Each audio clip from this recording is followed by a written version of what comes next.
Okay, welcome to Parsha Pinchas, right? Chapter 25, verse 10. Brief review of the Parsha, going back, hitting our highlights as we are accustomed to do. I always get nervous when I say that, highlights, because there's no word, I said this before, but I always trip up and say highlight. That's a wrong expression to use, because every word in the Torah is just as valuable as any other word. I should say we're going to go back and hit some insights. Okay, Pinchas opens up continuation of last week's Torah portion, where at the end of last week's Torah portion, Pinchas stops the plague by killing two people that was breaking out. Two people were involved in immorality, right? A Moabite or Midianite princess and a prince of Israel. Okay, this is from the Council of Bilam, which we mentioned last week, so we won't go into that.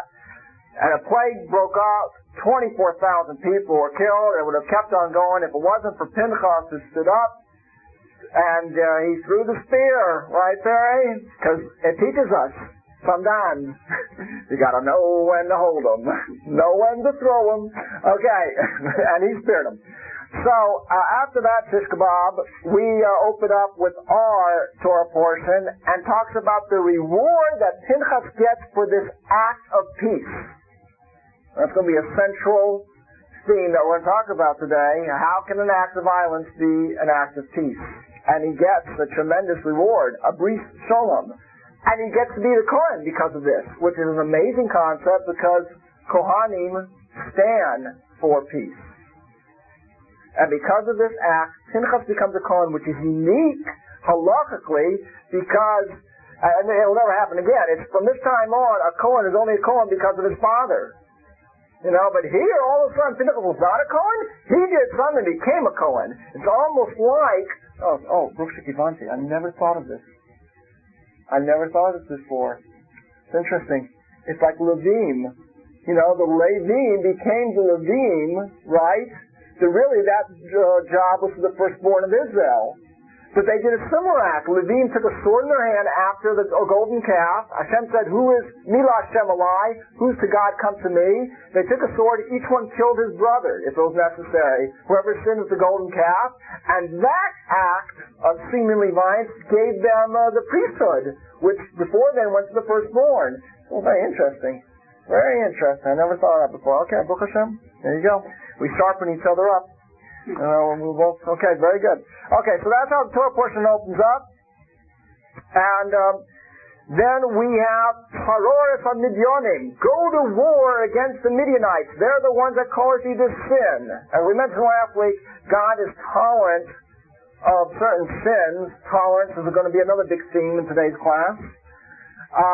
When I say that, he's like patient, that a person will do tshuva. But one of the things God has no patience for, is immorality. Okay? And Bilam's counsel, after everything else failed, he tried to trip us up by having immoral relations.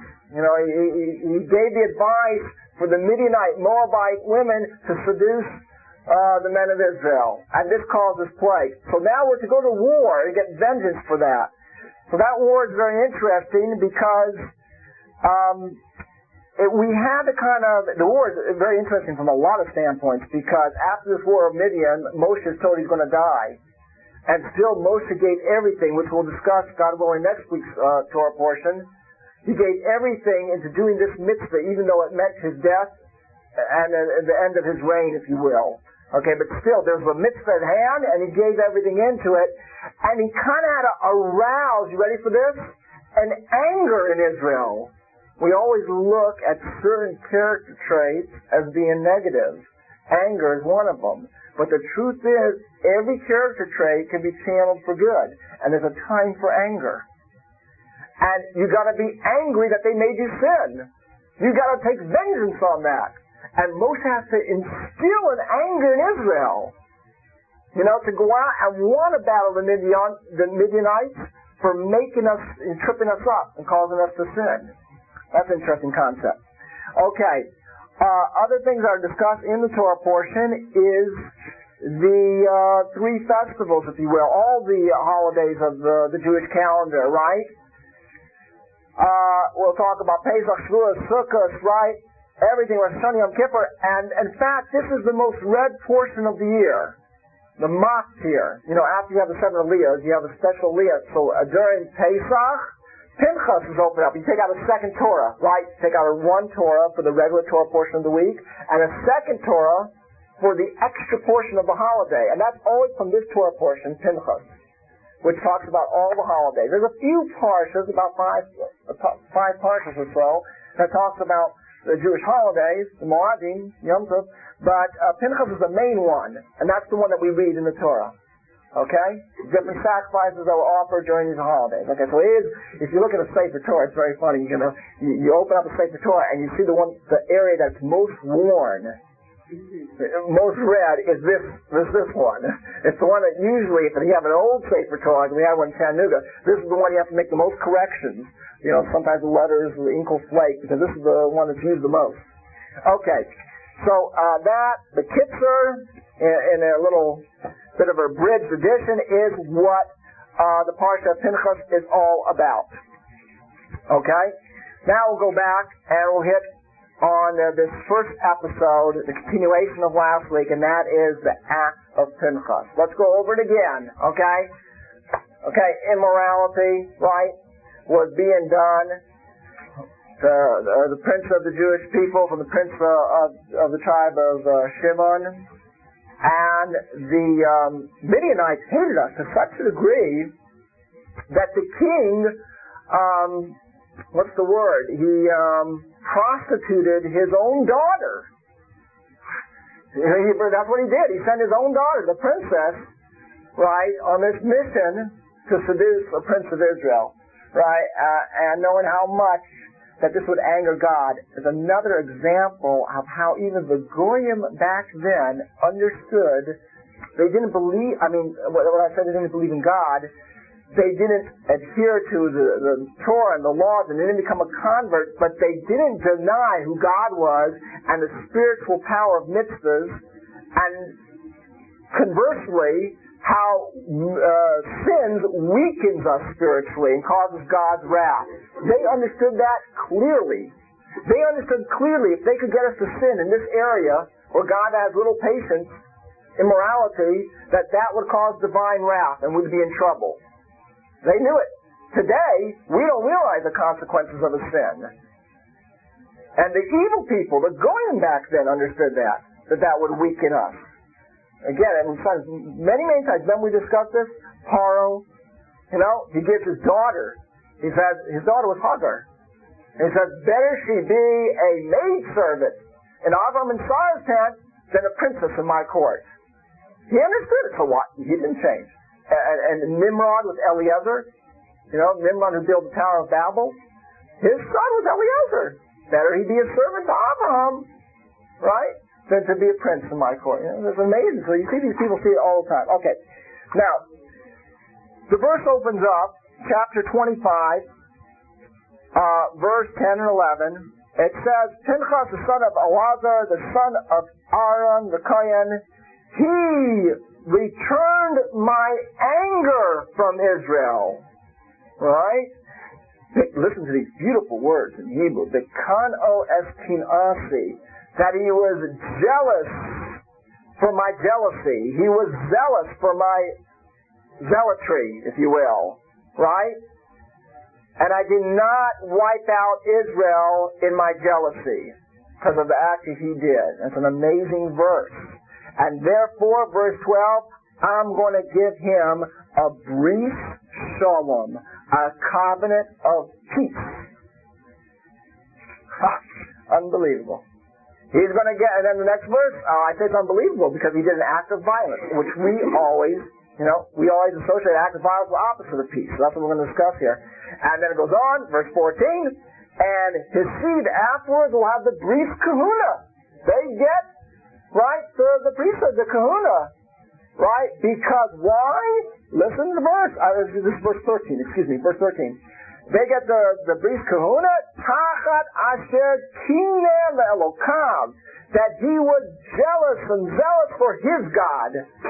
He made it for his God. Like there was nobody else. It was just me, my God. How could you do that to my God? How could you sin? I can't bear, I can't take it. It says on this, that word, my God, says that this halacha, this is a halacha, it's an interesting thing. There's certain times you have a unique set of people and that have such a burning jealousy and loyalty and devotion and love to God. The word zealot, that's what a zealot means. That this highly motivated, selected group of people wanted to, what the purpose was to avenge a sacrilege that was done to my God. My personal association with God was insulted, right? Like he's only my God, nobody else. You know what I'm saying? A tremendous allegiance. This individual possesses, this individual possesses a unique passion burning within him, that a sense of outrage, of a desecration of God's name has been done. A chilul Hashem. And he can't tolerate it. He can't tolerate it. Right? To him, this act constituted this sin, in this case this immorality, was an outrage which required immediate and critical response to the point, says one more like that, you got to kill two people. And our problem is just the opposite. We don't have a desire to kill anybody. I'm not advocating this, but do you understand the sensitivity? We tolerate sin. Nothing bothers us. We're so tolerant. Nothing bothers us. Pinchas was a zealot. He saw chilul Hashem, a desecration of God's act. The Torah is being violated. How can someone stand by idly and watch this and not be burning mad? Where's your love for God? If you saw your daughter being abused, or your son or something like that, would you stand idly by? Your father, your mother, would you stand idly by? How can you stand idly by when you see God being desecrated? That's the idea. Chedush Rim talks about anger. He says that this trait of anger, right? He says, Adam shelo yiskayach al devarim b'telim. A person shouldn't get angry over silly things, everyday things, idle things, right? Rather, this character trait of anger should be channeled. Rak al hisnagdus to kedusha. When there's something against holiness, against the Torah, against God, that's when your anger. That's when you should use your anger. That's gevuras kedusha. That's a strengthening in the area of holiness. So there's a comment here. There's a little comment here by some ex-Chattanooga rabbi. So take it for what it's worth. Says, we live in a time of tolerance. We are spiritual and moral cowards. Right? Everyone is afraid today's time to speak out of the atrocities of our time. Right? No one wants to, be bothered. As you see heresy, homosexuality, the most disgusting things out there. But society has said, you can't say anything negative about women, even though the feminist movement, they want to call God a she, and they want to do things in the Torah that are absolute blasphemies. So homosexuals want to take everything out of the Torah that contradicts their lifestyle, right? But today's society says, women, homosexuals, blacks, taboo to talk negative against them. No, so where's your loyalty? Atrocities are being done. Anti-Torah things are being done. That's where your main loyalty will be. The biggest people should be offended by this. Feminists, women should be the biggest people that are offended. The good women, blacks, the good blacks should be offended by what the majority of blacks are doing. Because it gives them a bad name. And so forth and so on. But today, people are spiritual cowards. Everybody's afraid to speak up because it's just not done. It's just not politically correct. Right? I got to tell you something. Politically correct translates into spiritual coward. That's what it translates into. Being politically correct means you're spiritually headed for Gehenna. Sometimes you're obligated to be a Pinchas. You've got to stand up and seal the Torah, the true ideals of Torah. And if something out there in the secular world is being spouted off that's anti-Torah, sometimes you've got to make a stand. And even if you're acting alone, and even if you're going to be scorned by others, Pinchas thought everybody was against him. He thought the whole tribe of Shimon was going to kill him, his own fellow Jews, right? And we often refrain from taking a stand on an issue for fear of reprisal, for fear of people being going to censor us, or think down about us, or think we're bigots, or we're rednecks, or whatever it is, right? Right? The Torah teaches us in this parsha that we're mandated to do what is necessary. And we have to have trust in Hashem that He'll protect us and He'll help us reach our goal. This is really from Rav Rodman. And the truth is, throughout Jewish history, that's what the Hanukkah is about. These people stood up and went against the tide. That's what Mordechai was about on Purim, against the tide. And this led to tremendous salvation and victories. Okay. Of course, you have to know when to, how to do these things. There's all sorts of things involved here. But the idea from here is that sometimes, for the sake of peace, everybody spouts this thing. For the sake of peace, you got to let things go. That's not true. That's not peace. I'm going to say something very interesting. Pinchas gets a bris shalom. Gets a bris shalom, a covenant of peace for this act of violence. And he gets the kahuna. And a Kohen is known for shalom. A Kohen is known for bringing peace to his fellow Jews. As a matter of fact, it says in Ethics of Our Fathers, Pirkei Avos, Havi mitalmidav shel Aaron. Be from the students of Aaron, the Kohen Gadol, right? Oyev shalom, beroidef shalom. You should love peace and pursue peace. It's interesting. The word roidef. And in halachah, like into Talmud or halachah, roidef always means a pursuer with the intent to kill. That's why it's usually used. That's what a roidef means. It's very interesting. It uses here a pursuer of peace. So they say sometimes, the Chasam Sofer says this, he says sometimes for the sake of peace, you got to be a roidef. Sometimes you got to do a killing for the sake of overall peace. And that is a person who truly oyev shalom, who loves peace, sometimes will even be a roidef. So I have to go that far to cause an act of violence for the sake of peace. And that really, for the sake of truth, sometimes arguing, quarreling brings ultimate peace. In other words, this seemed like an act that caused tremendous confusion in Israel. People going on both sides. But it was a Torah ideal, and it brought everlasting peace. Even though at the moment, it seemed to cause conflict. Okay? So another mission in Pirkei Avos. Listen to this. It says, on three things the world stands. Right? So it's a different mission. It says, three things the world has continues on, and that is, emes hashalom v'adin, on truth, on peace, emes shalom v'adin, truth, peace, and judgment. That's what it says. And as a kingdom, the world is established on these three things. Okay? That's in Pirkei Avos. So it's interesting. Listen to the order. The world stands on three things. First thing mentioned is truth. Right?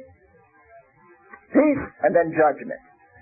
So, this is very nice. I saw this is from a book called Pnimim. Beautiful little book in English. And he says the following. Okay, he questions the placement of the attribute of peace that's mentioned first. Excuse me, that's opposite. The attribute of peace is not mentioned first, which you would think, right? Because we always look at peace as being the ultimate thing. Shalom, shalom, shalom. We're told Shemona Esrei ends with shalom. The blessings of the Kohanim ends with shalom, right? The end of the Talmud ends with shalom. Shalom, when we get all the brachas, shalom is the ultimate bracha. Without shalom, peace, all the other brachas mean nothing. Right, even in the secular society, right? You always think of the supreme accolade, in the secular society is not the Justice Prize or the Truth Prize, but the Peace Prize. Right? The Peace Prize, that's the ultimate thing, right? So why isn't here in this Mishnah, why doesn't it mention Shalom first? It mentions again, emes, the truth, Shalom, right, peace, and Din, judgment. That's his question. Everybody got the question? Okay. So he says, it's brilliant. It's simple, but it's brilliant. He says, many of us go to great lengths for the purpose of peace. They're very big on that out there, especially the conservative reform, Why, get along for the sake of peace. Compromise your halakha so we can all get along. Right? So we can all work together. That's their big thing out there. So, we get sucked into that, and sometimes we even want to demean and degrade ourselves in order to give honor to the wicked for the sake of peace. Right? People who are willing to barter true Torah observance, God's Torah, for a sterile form of religious, they call it religion out there, right? And they get mad at us for not being tolerant, okay? So we've lost perspective of what it means, the pursuit of peace. Pursuit of peace does not mean throwing the baby with the bathwater out the window. That's not what peace does. Peace does not mean you have no ideal, you stand on nothing, you give in to everything for the sake of peace. That's a spiritual coward. Okay? Only when truth is mentioned first. That's what truth. Only when truth of the Torah is maintained, right? Then the pursuit of peace becomes a mandatory consequence. Truth, yeah? Peace becomes a consequence of truth. But if the truth is jeopardized, if our holy Torah and faith in Hashem are degenerated to take in second place to other pursuits in the name of tolerance, harmony, then peace is not worth the price. To maintain a fictitious union between falsehood and truth will not affect world preservation and existence. But by maintaining rigid standards of integrity, of truth, will we merit ultimate peace, and the ultimate peace that we're long awaiting, Mashiach, by adhering to the Torah. So, by observing halacha, it offends certain people, they don't like it, how can you accept our conversions? Right, you're causing dissension in Israel, a lack of unity in Israel. No, you guys are. You guys changed the rules. We didn't change the rules. They always like to do that. Put us on the defense stand. You understand? Okay. I'm going to go on record saying this. And you know how fond I am of all of you. But that term, gay, I don't accept. Okay, homosexual. Homosexual, because it's a term of endearment and praise. Merry, happy, that's what they want to be called. And it takes away, pervert's a better word. It takes away from the abomination of what they're doing. Call a spade a spade. I mean, it's a perverted thing. Yeah. If you pick, it's no pick and choose in the Torah. If you do 612 mitzvahs and you say, this particular mitzvah in the Torah I don't like, homosexuality, so I'll ignore it. Right? Then you're an opticoursis. You are a heretic. You can do 612 mitzvahs. But that one you don't like, and you say it's not emes, it's not truth, I don't accept it, that's heresy.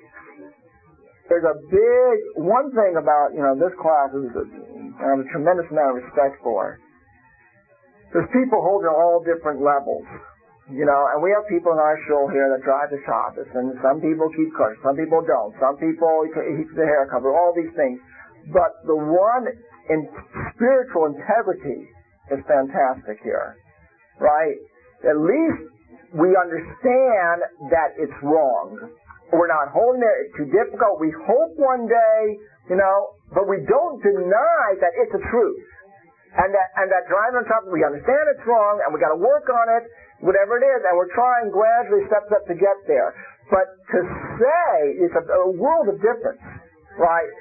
Okay, in climbing and growing, and I'm just not holding there yet. Okay, as opposed to saying, starting the car, it's not really a fire, it's really all right, it's no big deal.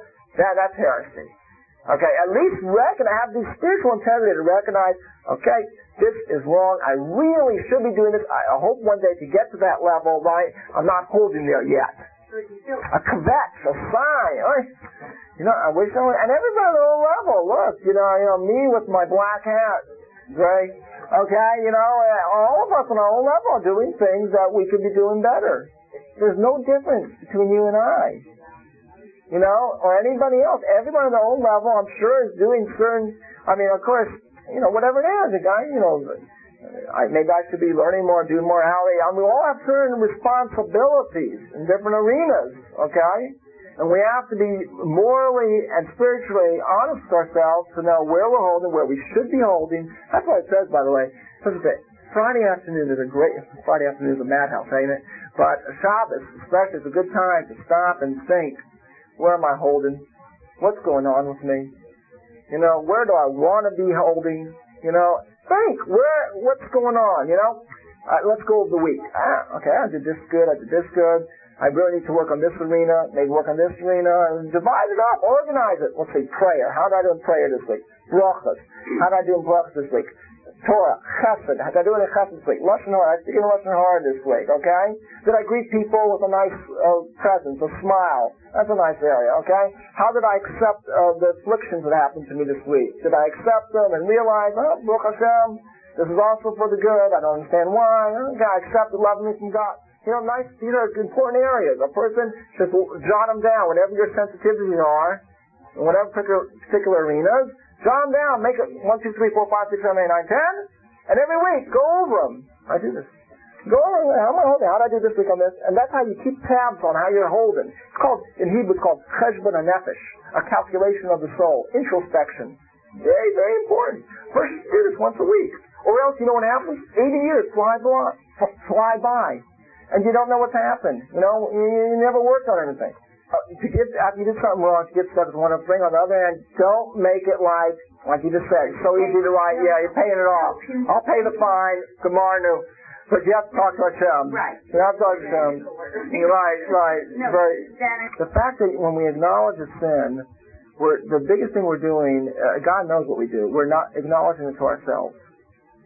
And that has a tremendous relation, a tremendous imprint on our psyche.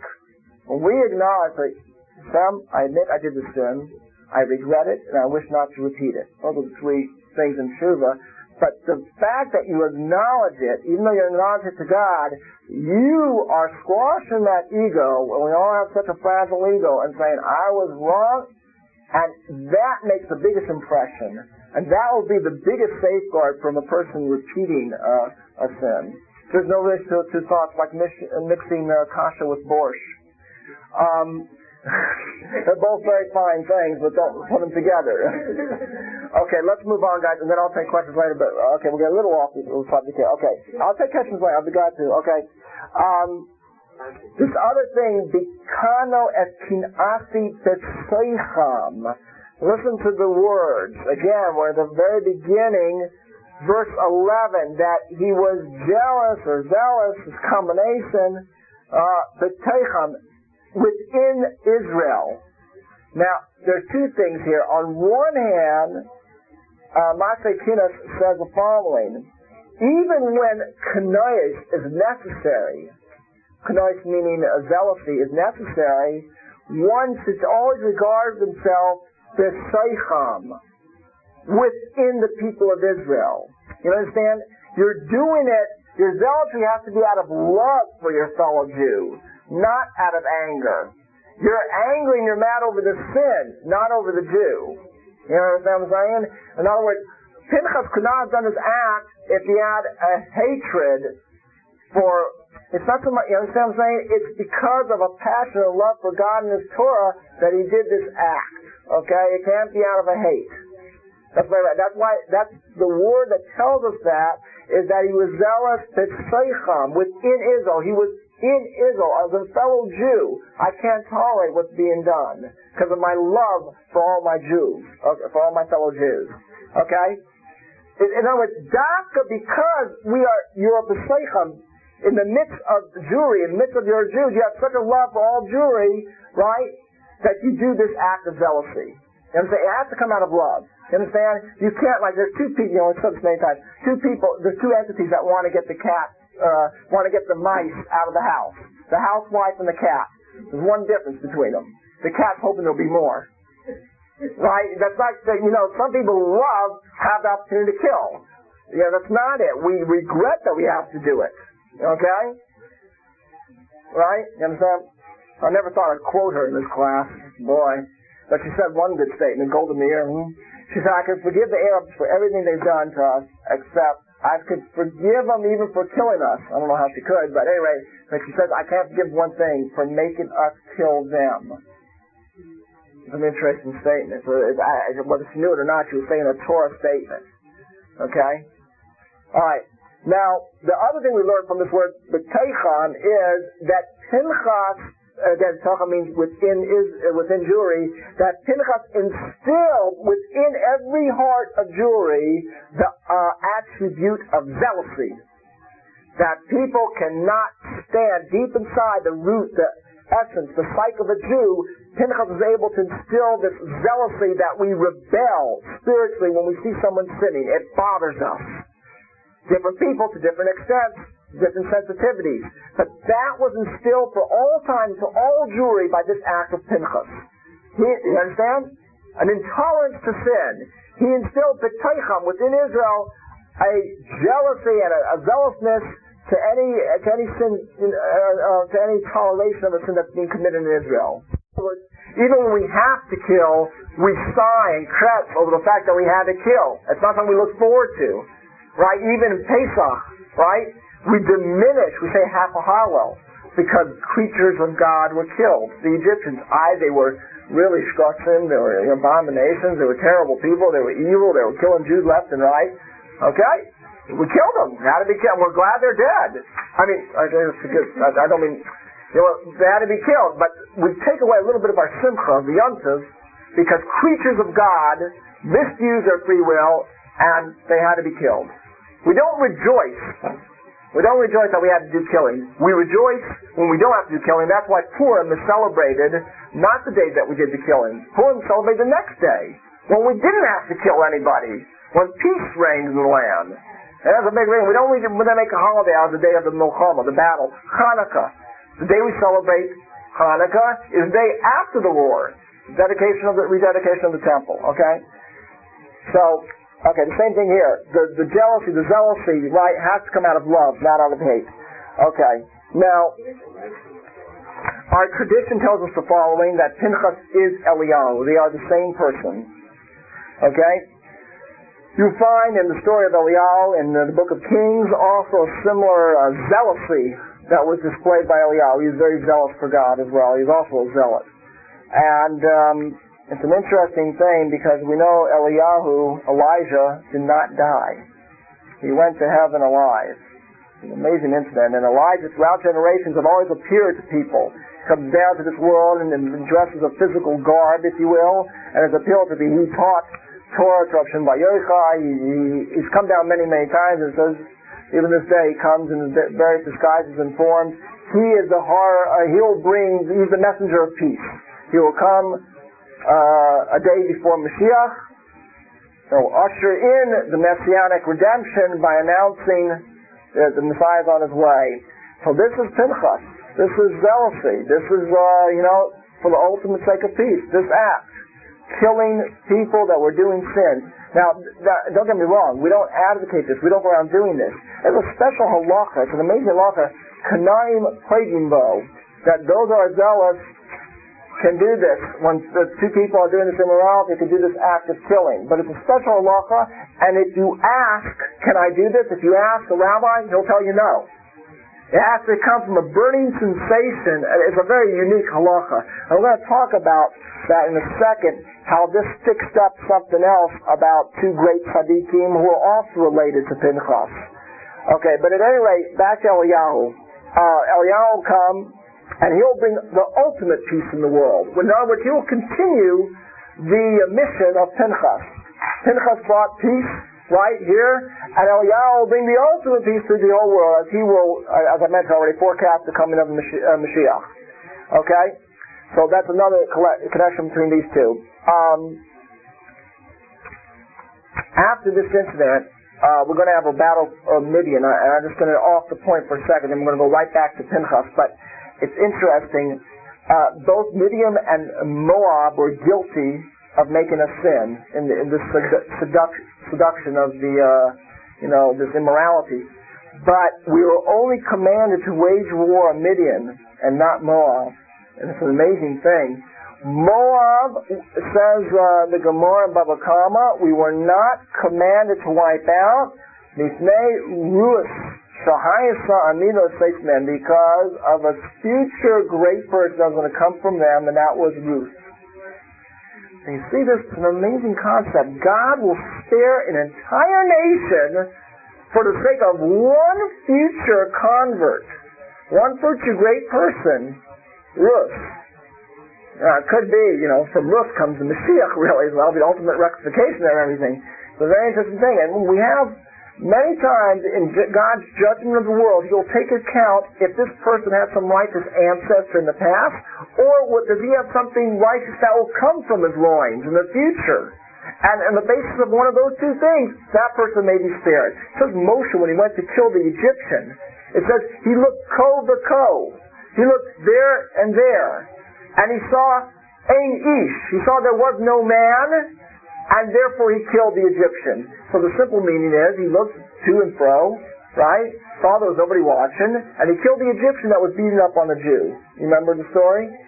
Okay? Right? But a little deeper, we see that what Moshe was really doing, Rashi tells us that Moshe killed the Egyptian with the name of God. He didn't actually strike him. He pronounced one of the names of God and caused the Egyptian to be killed. So before he could do that, use such supernatural things, he had to go into God's judgment. Is there any righteous ancestor to this person that could spare him a judgment? So he looked in his past. Nothing. Then he said, is there a future descendant that's going to come from this guy that's righteous? He looked into the future. Nothing. He saw Ein Ish.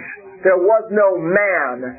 And Ish sometimes is used like an important person, an important man coming from him, therefore he killed him.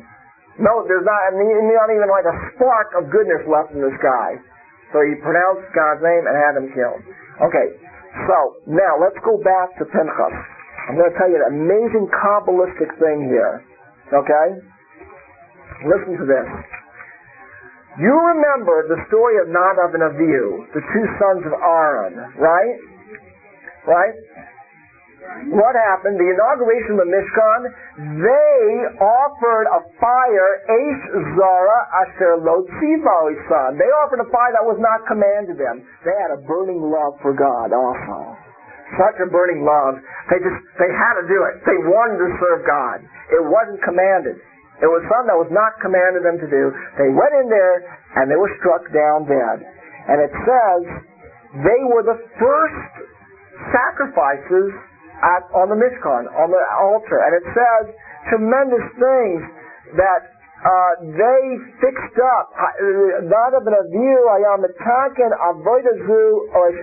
they were the initial korbanos, and they set up the system for offerings from then on. It's amazing. They say in heaven there's a parallel world to here, and Michael, the angel Michael, he acts as a counterpart to Aaron down here. He's the Kohen Gadol up there. And what does he do for sacrifices? The souls of tzaddikim. Very, very mystical things we're talking about here. So the bottom line is, they offered a fire that was not commanded them. This was not a command when they did it. Pinchas, I just told you, did something that you cannot be commanded to do. Kanoim Poigimbo, you cannot be commanded to do this. Listen to this from the Chidushi Arim. It's absolutely amazing. It says that the Zohar quotes that at the time that he did this act, right before he's about to kill him, one account says that he died. Pinchas died, and two new souls came to him. Another account says he didn't die, but at the moment he was about to do this, the word impregnated is used by two more souls. The souls of Nadav and Avihu came in him to do this act. This was the rectification of Nadav and Avihu. Okay? The tikkun of Nadav and Avihu, who didn't act like Pinchas, didn't act out of burning love. That was not commanded them, right? Therefore, what happened? They were struck down dead. Right? Because they, again, not commanded. So what happened? Pinchas had to do an act that cannot be commanded to you out of burning love. Right? to cause a rectification for the souls of Nadav and Avihu. And therefore, at that precise moment, the souls of Nadav and Avihu came into him. He did an act that can only be done when not commanded, rectifying their sin of doing an act of burning love as well when they weren't commanded to do it. The Mishkan was sanctified. All the future offerings and sacrifices were sanctified by this first offering, this first korban, which was the souls of Nadav and Avihu. Just like the altar on high, right? We mentioned that Michal offers up the souls of tzaddikim. And therefore, Pinchas also gave up his life. He's Masar Nafsho. Because he thought he was going to be killed. He didn't think they said there's a bunch of miracles that happened to Pinchas, that he survived. The spear hit exactly these two people exactly in the private parts. And it says it was extended, that he was able to pick it up for everybody to see that he didn't do this out of no other reason but they were sinning. And all of Shimon wanted to kill him. And how he got into the tent. There's many miracles. He was supposed to die. This was like a suicide mission. Right? And this act of willing to give up his life, right, and not commanded, right? So that is exactly why this fixes up Nadav and Avihu, who also gave up their life for a command that was commanded more. Just like Nadav and Avihu were the first offering sacrifices, right, that sanctified the Mishkan, right? That's the first offering. The majority of the sacrifices, when it talks about the holidays, is in this Torah portion, Pinchas. That's the connection. Why this Torah portion has all the different sacrifices that are offered on all the different holidays. Because Pinchas and Nadav and Avihu together cause this sanctification of the Mishkan. Right? Okay. The Tzad HaSheva, the common denominator between these two, says Chedush Harim, unbelievable. Listen to these words. The Hakrava, even the word Hakrava, Korban, means come close to God. They did it. Nadav and Avihu did it in the full sense to come close to God. That's what it means to offer. That's why they were able to sanctify the Mikdash for all future sacrifices, because the word Korban means to be close, to get close to God. That's what their whole essence was, to get close to God. That was Pinchas.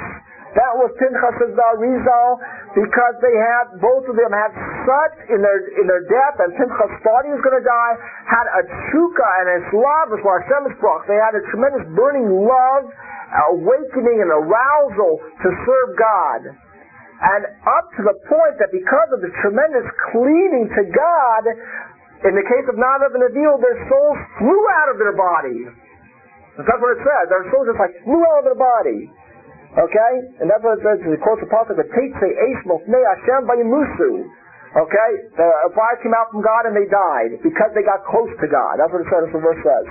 Okay, so that's the bottom line here. We see a tremendous love to the point of willing to give up your life, and in either case, with Pinchas, it ended up he remained alive to such an extent that he's always alive. And that's beautiful, I never thought of that. So in that case, you might ask the question, Nadav and Avihu died. And they were both doing a similar act. Pinchas didn't die.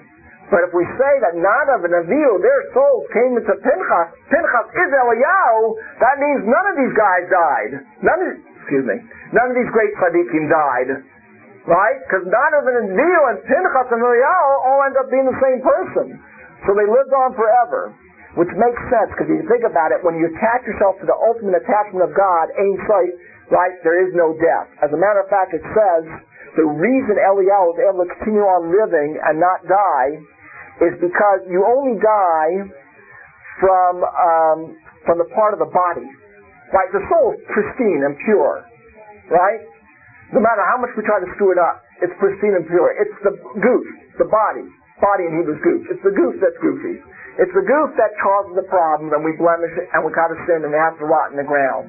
But if you're on the level of Pinchas, Eliyahu, who spiritualized their body, Eliyahu did a similar act. He went 40 days and 40 nights without food and drink. He had a meal, and it lasted him 40 days and 40 nights. He also pulled this thing, spiritualizing his body, then the body doesn't need to die. The body doesn't need to die. It can go on living forever. And that's what happened with Eliyahu. He went and he lives in a 2-story house, kind of like Adam at the beginning. You know what he said? That's brilliant. Carl said the soul of Nanav and Avil, it said he says that 2 streams of fire went through their nostrils and burned out their souls, which is very interesting because the soul is blown in through the nostrils to the original man, Adam. That's how, right? So it's interesting, a very spiritual death. I want to talk a little about the holidays. Let's just make sure we covered everything in Pinchas. They didn't die like normal men, Nanav and Avil.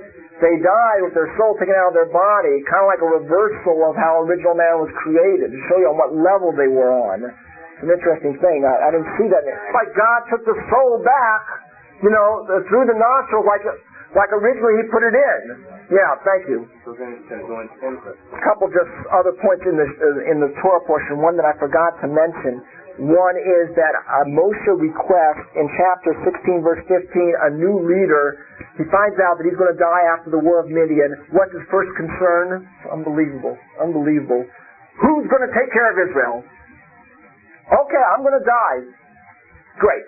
Who's the next leader of Israel? This is one of 4 things Moshe said, answer me. I'm not leaving until you answer me. I want to know who's going to take care of what's the future of Israel. Please appoint someone, Alokei Ruchos, God, you know the spirit of every man. Appoint someone the same way, who can deal. It can't be a Pinchas. Remember we said Moshe Rabbeinu was scared that Pinchas would be the next leader. He's great, he's fantastic, you need him. Zealots. But he can't be the leader of Israel. Too far removed. Right?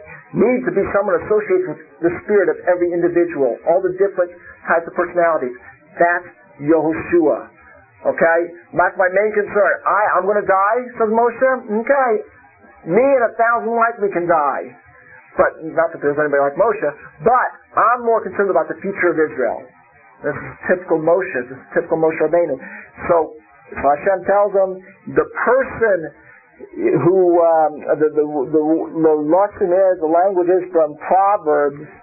Noitzertena Yachol Priya, the one that watched the fig tree, he will eat the fruit. The one, the ultimate disciple, the prototype of a disciple-rabbi relationship is Yehoshua Moshe. The one that watched the fig tree, that stayed by your side the whole time, was always cleaving to you to hear any word of Torah, who stayed after, put the chairs away, right? Who was always by your side. He guarded the fig tree, he'll eat the fruit. He'll be the next leader of Israel. Yehoshua, unbelievable. His portion of man equal to all of Israel. Which means, man gives you spiritual insights in the Torah. It means his insights into Torah as the main disciple of Moshe equal to all of Israel. He is able to go up where no other man is able to go up on Mount Sinai. When Moshe goes up to get the tablets of stone, he goes halfway up the mountain, camps there, waits for his master. Right? He is the ultimate disciple. In fact, he gets a bracha back in Parsha Shalach.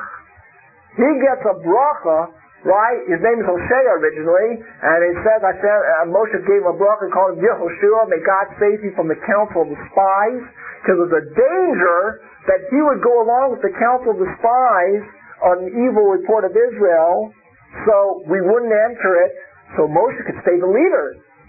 Because Yehoshua knew, they go into Israel, Moshe's not going to be a leader. I'll be the leader. I'd rather not be the leader and let Moshe stay my master and learn from him as possible. This language of a leader of Israel is very interesting. Rabbi Feldman is such a beautiful example of this. Elokei Ruchos, God, someone knows the spirit of every person. Galui v'yadu lefanecha, it's known before you. Daso shokol echad be'echad, the mindset of every individual person. Ve'enan doimin zelazeh, no 2 people are alike. Every has a particular little, stick. And their way of looking at things, and their sensitivities, right? Mana aleichem manhig, please appoint a leader over Israel. She is soivel kol echad, the echad, the fidaso. Please appoint a leader that can handle each individual unique personality, right? And put up with their different sensitivities, okay? To show the praise of tzaddikim, that they don't leave this world until they make sure there's someone else to take care of the needs of the community. Okay? So that was the uniqueness of Yehoshua. And by the way, it says, some answers, CDC, command Yeshua, give him smicha. This word originally is smicha. When you get rabbinical ordination, the first one we have is Moshe to Yeshua. Put your hand on him and command him. And Rashi says, tell him, Tarchenim, Sarbainimam, they're troublesome people. Manasseh Kabbalah, you're gonna have to, with the position of your leadership, is going to be a lot of, the usual things that you deal with people, complaining and, this and that. You can't make everybody happy. So what does Moshe do? It says he put both his hands on Yeshua. He's commanded to put one hand, he puts both his hands, like an overflowing of love. And it says from here we learn, Ein Adam Miskane Metalmidav. A person is not jealous of a student. It says a person usually is jealous of most things, but a father for his son, for that matter, and your children, you're never jealous. You want them to do better than you do. And a student, the Rebbe is never jealous of the student. He hopes the student will be better. So Moshe was commanded to put one hand on Yeshua, give him a blessing, and the hand of Moshe, can you imagine? Put both his hands on him, gave him a full double-barrel shotgun. Right? No single barrel here. Okay? All those things in Texas are coming in handy every now and then, Okay, did have two hands. Now, I just want to tell you one of the examples of all the miracles that happen in the desert. That the land of Israel is allocated to different tribes. This is chapter 26, verse 56. Al pi hagorel, by the gorel, but that means by the mouth of the gorel. That means the lottery. Literally, it spoke. Right? It spoke. And it said, this land goes to the people of Yehuda, and so forth and so on, okay? Now, a couple notes on, we're almost finished, a couple notes on the holidays, and then I'll bid you farewell for today. Okay, the holidays are described in our Torah portion, Olam Moadim, okay? Atzeres Hilacham. Right after Sukkot, we have a Shemini Atzeres. This is chapter 29, verse 35, okay? There's a beautiful thing we learn here. It says the following from the Gemara in Sukkah, that during the time of Sukkot, it's really a holiday that we took the interest of the nations of the world. We offered sacrifices every day for all the nations of the world. Atzeres, right? Atzeres, Shmini Atzeres is a special day where it was just God enough. It's the culmination. It's a big, and we're starting into it, by the way. We're getting into it. 3 weeks. Then goes into Elul, preparing for Rosh Hashanah, right? 10 days of repentance. Yom Kippur, right? 5 days later, Sukkot, right? And then the climax that wraps up all these holidays, right? Right? Shmini Atzeres, just us and God alone. And it's a beautiful thing that they say, that God says, you've been here 7 days, your parting is hard on me, my children. Please stay one more day. Offer just one small animal. Instead of not the 70 bullocks or everything, just one small little shepsla, just between you and me. And I have an intimate meal with my children. So there's a special day of cleaving. Interesting. This is connected with Pinchas a lot here. Of us to Hashem. Okay? Another thing that is the same day as Simchas Torah in Israel. Today, in exile we make it 2 days, Shmini Atzeres. In Israel, really, it's 1 day. Shmini Atzeres and Torah. So this, first of all, you find no expression of the word Simcha, of happiness, by Pesach. Right? No, there's no language of Pesach. There's no Simcha by Pesach. You would think it would be because we were physically free, but the whole purpose of getting out of Egypt, as we mentioned, was to get to Torah. And therefore, by Shavuot, for the first time we have the mention of Simcha. Right? Because freedom without Torah, right? Impossible to be in Simcha. You got to hear that. Freedom, physical freedom without the Torah, it's impossible to be happy. In fact, it will be miserable. Freedom, that's why in America, where you have it so good, more physical freedom, no restraints, do it everything you want, whatever feels good, you have more misery today than ever before. More people turning to drugs, psychiatrists, more emotional problems than ever before. Because freedom without a guide, a moral guide, a spiritual guide, is the ultimate misery. Okay? That you got to understand. Therefore, Shmini Atzeres, a day of tremendous simcha, the sages made it that Simchas Torah should be on this day. Right? Because this is the culmination of all the holidays, the ultimate day of Simcha. You can't have Simcha without the Torah. So Simchas Torah, the joy of Torah, is on the same day as the culmination of these other days. Okay? That's the connection. Why Shemini Atzeret and Simchas Torah are the same. I've seen this in the Orach Chaim HaKadosh, and the Ma'anei Torah brings this down also, but it's interesting that every mitzvah has a certain segula. What I mean by that is, you see some people that don't deserve it, are not deserving, and they're wealthy, or they have their children, or whatever it is, without knowing it, they hit on a certain mitzvah that gives you that as a result. And God hid this from us, because we would all be chasing after those things accordingly to the reward that we would want to get. Understand? If we all knew the reason for the mitzvahs and what it brought us, we'd all be doing the mitzvahs to bring us wealth, right? And that's not what we need necessarily. We need to be, have all these things. So it says that the reward to Pinchas was to live forever. He went to the body of Eliyahu because every mitzvah has a special connection to a certain reward. The Sechara Kavua and this set reward, and this was it. This particular mitzvah, Pinchas did, got him eternal life. So there you got one of the secrets. Of course, you have to have completely pure motivation. You can't be an ounce of anything, of ego, or anything but a complete honor of God that you're trying to defend. Right? I jealous you for that. And that's the merit for it. To conclude, we'll wrap it up now, this thing with Pentecost. We'll go back to where we started. To conclude, we don't advocate violence. We try to do everything in a peaceful way.